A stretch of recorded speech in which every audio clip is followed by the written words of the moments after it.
Welcome to the IGC interview series, where we discuss and explore ideas to promote inclusive and sustainable growth. My name is James Jansi.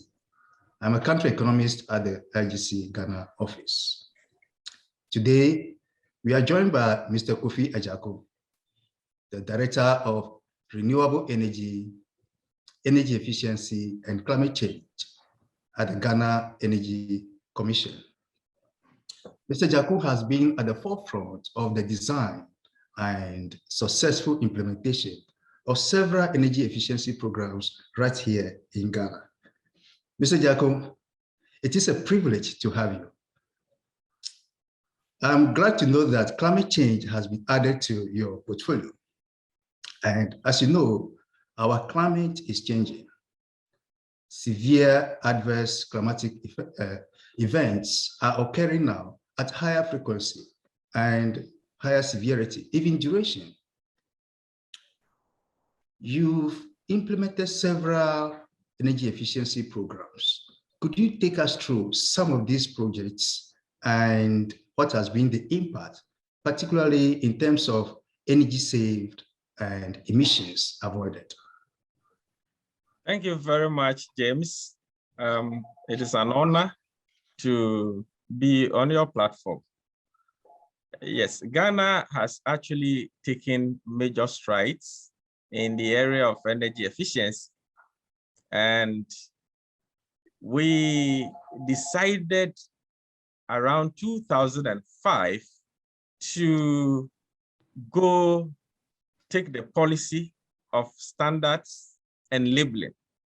And it was ostensibly to arrest the challenges that we faced at that time. The electricity supply was increasingly becoming inadequate to meet demand. Yeah. And a whole lot of factors accounted for that situation. And I can tell you that we have a success story to share when it comes to these things that we did. Let me start from the lighting retrofit that we did. In 2007, Ghana actually found itself in a serious power crisis. So we were torn between two options. Option one, to check demand. Option two, to increase generation capacity. I realized that we were already neck deep in this problem. And in trying to increase demand, that would have taken, even on fast track, not less than 24 months to do that. So we did not have the luxury of time to go through all the processes to increase generation demand. So naturally, we fell on the first option, that is to check demand. So immediately, government released $20 million for us to buy CFLs, which were the new kid on the block when it comes to efficiency in lighting. So 6 million bulbs were procured and they were distributed freely to households. And that was done in exchange for the compact fluorescent, the incandescent bulbs, which are which are not energy efficient. So after the exercise, we managed to save 124 megawatts of peak load. And if you recall, around 2007, 2008, a barrel of oil was going for $105. Yeah. So at that time, we saved $33.3 million per year. And the carbon savings was in excess of 112,000 metric tons. So we did not end there. We conducted a survey in 25 districts. And the survey revealed that on the average, households were saving 31 Ghana cedis per year because of just the lighting retrofit. And to crown it all, it was revealed that by 2009, the penetration rate of CFLs have increased from 20% to 79%. And around the same time, the incandescent has also reduced from 58% to 3%. Thank you very much. This is really impressive. You know, when we talk about climate change, most people, the idea is we need to sacrifice in order to protect the environment. But listening to you, I'm hearing win-win situation. I'm seeing the government saving on investment costs.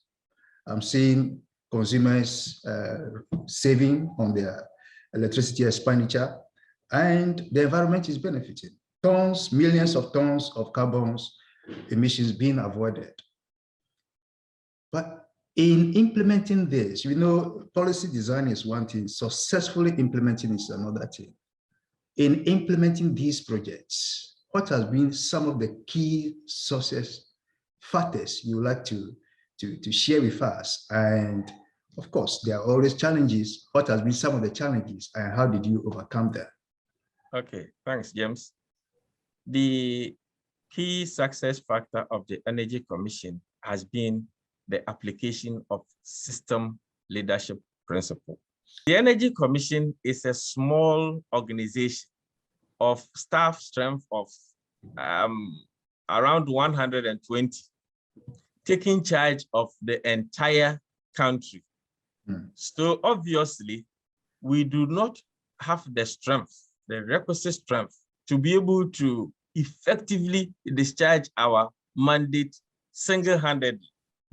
So what we have succeeded doing is that for every project that we conceive, we form what we call steering committee.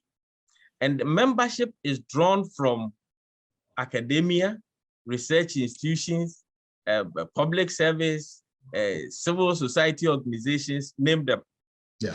So that these representatives on the steering committee become the gatekeepers for Energy Commission in our attempt to enter into any of the organizations, agencies that we need to contact. So by way of system leadership, you see, we use this whole group of people to move the entire nation in the direction that we want to go. So Energy Commission is a small lever that rotates, and then it affects the entire nation. And then the entire nation rotates along the direction that Energy Commission wants all of us to go. No wonder now, if you enter into any shop, you find that every refrigerating appliance, air conditioner is labeled. Without the label, you cannot bring that product to Ghana. Why? We are in tune with Ghana GRA, that is Customs at the Port. We are working with Ghana Standards Authority.